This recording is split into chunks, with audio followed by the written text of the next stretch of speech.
Viewers, पहले match में बुरी तरह डिफीट के बाद आज पाकिस्तान ने बांग्लादेश को आउट परफॉर्म किया और जीत हासिल की। आज के मैच से रिलेटेड काफ़ी कुछ है डिस्कस करने को। एक तो सलमान अली आगा का जो रन आउट है, सबसे बड़ी कंट्रोवर्सी आज के मैच की वो है। और उससे भी ज़्यादा मैं समझता हूँ इंपॉर्टेंट चीज़ ये है कि जो पाकिस्तान के लिए बड़ा पॉजिटिव साइन है वो मास सदाकत की जो एक्सीलेंट इनिंग्स है। 46 बॉल्स पर उन्होंने 75 रन किए, फिर 2 विकेट्स भी लिए। इसके साथ साथ जो एक बड़ा कंसर्न है पाकिस्तान का कि पाकिस्तान की जब विकेट्स गिरती हैं वो एक यानी कि क्लस्टर की शक्ल में विकेट गिरती हैं। आज के मैच में भी वो चीज़ काफ़ी वाज़े तौर पर सामने रही। तो इन तीनों चीज़ों पर डिस्कस करेंगे। सबसे पहले अगर बात करें सलमान अली आगा के कंट्रोवर्शियल रनआउट पर, तो मैं ये समझता हूँ कि जितनी भी टीम्स खेल रही हैं इस वक्त, अगर आप उन सब टीम्स को देखें तो जो सबसे कम नंबर लेगी फेयर प्ले अवार्ड में अगर कोई टीम, तो वो बांग्लादेश है। मैं समझता हूं कि वो रन आउट बनता ही नहीं था, क्योंकि जिस तरीके से सलमान अली आगा झुककर गेंद उठाकर उसको मेहदी हसन मिराज को देने लगे थे, तो मेरा ख्याल है उनको इस चीज़ पर शर्म करनी चाहिए थी, लेकिन उन्होंने उसका फ़ायदा उठाते हुए उसको रन आउट कर दिया। नो डाउट गेम के लिहाज से, रूल के लिहाज से वो आउट बनते थे, वो आउट हो गए। लेकिन अगर आप देखें स्पोर्ट्समैन स्पिरिट के, वो बिल्कुल ही खिलाफ थी। और ये पहली दफ़ा ऐसा नहीं हुआ, बांग्लादेश कई दफ़ा इससे पहले भी इस तरह की हरकत कर चुका है। तो लेकिन आज थोड़ा सा शॉकिंग इसलिए था क्योंकि प्रीवियसली जिस तरीके से सारा सिनेरियो हुआ, बांग्लादेश वर्ल्ड कप नहीं खेला, पाकिस्तान ने जैसा उनके अगेंस्ट स्टैंड लिया, तो मतलब कोई एक्सपेक्ट नहीं कर रहा था कि वो कोई ऐसी हरकत करेंगे कि जो कि बिलो द बेल्ट होगी। मैं समझता हूँ कि ये क्रिकेट गेम के लिहाज से ये बिलो द बेल्ट हरकत थी।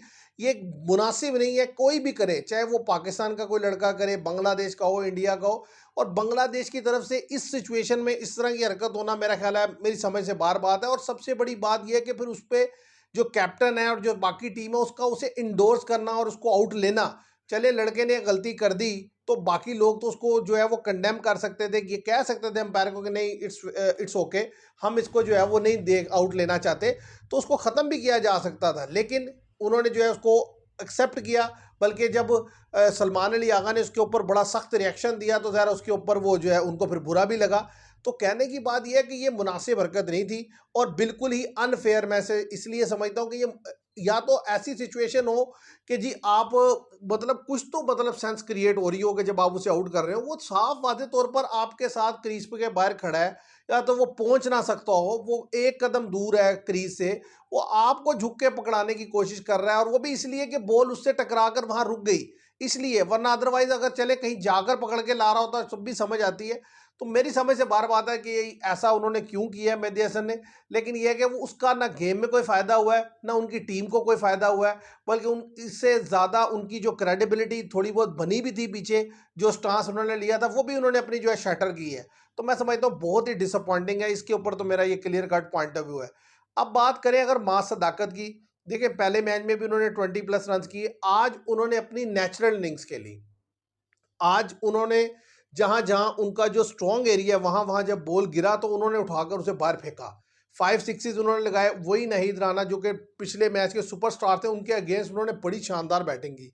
लेकिन मुझे जो सबसे बड़ा डर है, सबसे बड़ा जो कंसर्न है मेरा, वो ये है कि पाकिस्तान के पास जब भी कोई लड़का आता है अच्छा, इसमें टैलेंट होता है, उसको नज़र लग जाती है, या हमारा सिस्टम उसे ख़राब कर देता है, या लड़के के अपने अंदर को मसला हो जाता है। लेकिन अफसोस से कहना पड़ता है कि हमारे यहाँ जितने भी लड़के आते हैं टैलेंटेड, वक्त गुजरने के साथ साथ उनका टैलेंट निखरता नहीं है, ख़राब होता है। देखिए वहाँ सदाकत बॉलिंग भी करते हैं, 2 विकेट्स भी उन्होंने ली, 46 पर 75 रन किए, definitely man of the match है।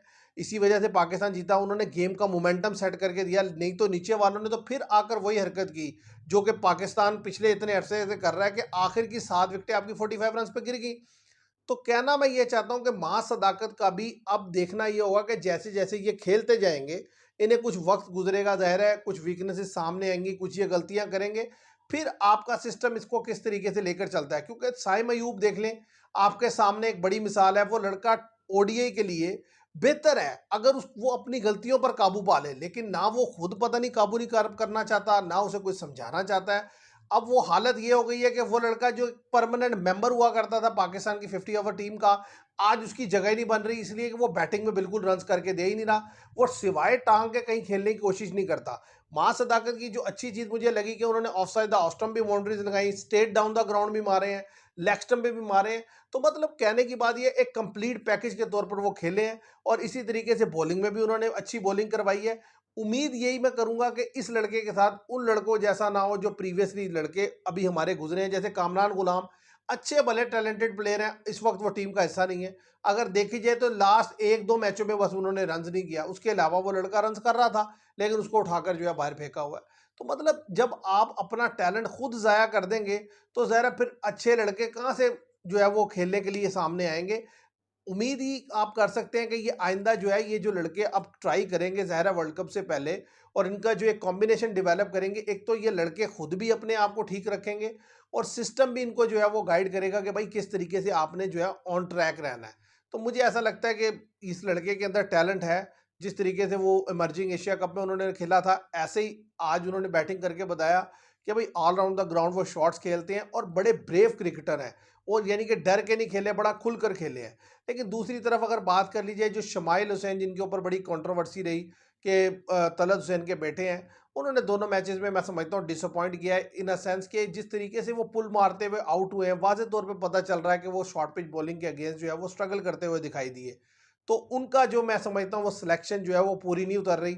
एक मैच डेफिनिटली रह गया, वो उनको ज़रूर मिलेगा, लेकिन उनसे मैं यानी कि अगर आप कहें कि उनको देखकर जो चीज़ फ़ील आता है कि यार हाँ, इस लड़के के अंदर कोई टैलेंट है या ये बेहतर खेल सकता है। अभी रिसेंटली तो उसमें ऐसा कोई चीज़ नज़र नहीं आई। शायद वो मैं समझता हूँ अभी उसके ऊपर बहुत ज़्यादा एक तो प्रेशर भी है, शायद इसको भी वो हैंडल नहीं कर पा रहे। और जो सबसे बड़ा कंसर्न मैच में उभर कर बार-बार सामने आ रहा है, वो है पाकिस्तान का जो लोअर मिडल ऑर्डर और मिडल ऑर्डर की बैटिंग है।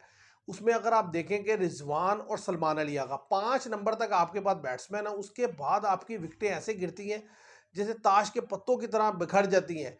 आज भी 230 रन्स पाकिस्तान कर चुका था ऑलमोस्ट 38 या 40 ओवर्स में और उसके बाद 45 रन्स पर आपकी सारी टीम आउट हो गई। आप लड़कों को ना रनिंग बिटवीन द विकेट समझ आ रही है, ना शॉट सिलेक्शन पता चल रही है। एक ही ओवर में 2-2 लड़के गलत शॉट मारकर आउट होकर जा रहे हैं और 47 ओवर में पूरी टीम आउट हो गई।